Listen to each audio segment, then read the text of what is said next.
హైవ్యూర్స్ Bollywood cinema కాదు యుద్ధం అంటే అని చెప్పేసి ఆర్మీ మాజీ చీఫ్ మనోజ్ నర్వాని సమ్ పర్సన్ ఆయన అన్నారు.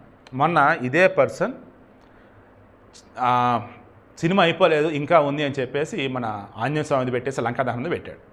ఇప్పుడు ఇతని మీద చాలామంది సీరియస్ అవుతున్నారు. ఏమని, యుద్ధం ఆపగానే మేమంతా సీరియస్ అయితే మీరు వచ్చేసి యుద్ధం అంటే బాలీవుడ్ క్రైమ్ సినిమానో రొమాన్స్ సినిమానో కాదు, చాలా లెక్కలు ఉంటాయి, ఆ లెక్కలు తెలిసే యుద్ధం ఆపారు అని చెప్పేసి మీరు అంటారు.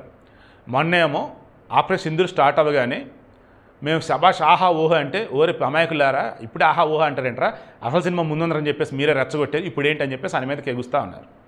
ఈ మూమెంట్లో ఈ బాలీవుడ్ అనే వర్డ్ యూస్ చేస్తే చూసారా, దాంతో జనాన్ని అంతా కూడా ఒకసారిగా అసలు ఈ బాలీవుడ్లో ఎవరు రెస్పాండ్ అయ్యారు ఏంటని చూస్తూ పోతా ఉంటే మన ప్రభాస్ కూడా కనపడ్డాడు. ప్రభాస్ కూడా ఆపరేషన్ సింధూర్కి సంబంధించిన నోరెత్తల. ఇక సల్మాన్ ఖాన్ షారూఖ్ ఖాన్ ఎవరు నోరెత్తల.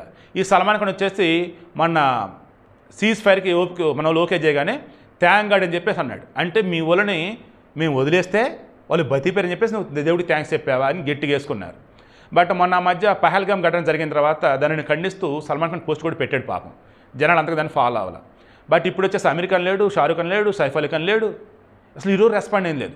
ప్రభాస్ సైలెంట్గా ఉండేసరికి అసలు ఊరుకోవట్లేదు. సో వీడియో క్లోజ్ చేసిన క్యాటలిస్ట్ క్రైమ్ అవేర్నెస్లో ఎందుకు ఇస్తానంటే ఏదైనా కానీ మనకు కనిపించేది వెనకాల ఉండేది వేరు. యుద్ధం అన్న తర్వాత మనోళ్ళు చేయాల్సినటువంటి డ్యూటీ చేసేశారు. ఆ తర్వాత ఏంటి అన్నప్పుడు నష్టం ఎక్కువ ఉంటుంది అన్నప్పుడు మాటలతోనే సరిపెట్టాలి. ఇప్పుడు అదే చేస్తున్నారు. బట్ ఆల్రెడీ దానికన్నా ముందు చేయాల్సిన నష్టం పాకిస్తాన్ ఎక్కువ జరిగిపోయింది. కమింగ్ టు సినిమా బ్యాచ్, వీరు మరలా చెప్తున్నా, గతంలో చెప్పి ఇప్పుడు కూడా చెప్పా, అరే నాయన వాళ్ళు తెర మీద మాత్రమే హీరోలు, తెర బయట వచ్చే భయంకరమైన భయస్థులు.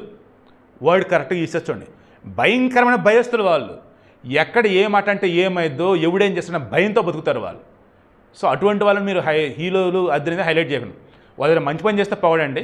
ఇటువంటి అప్పుడు సైలెంట్గా ఉంటే భయస్థులను వదిలేసేయండి.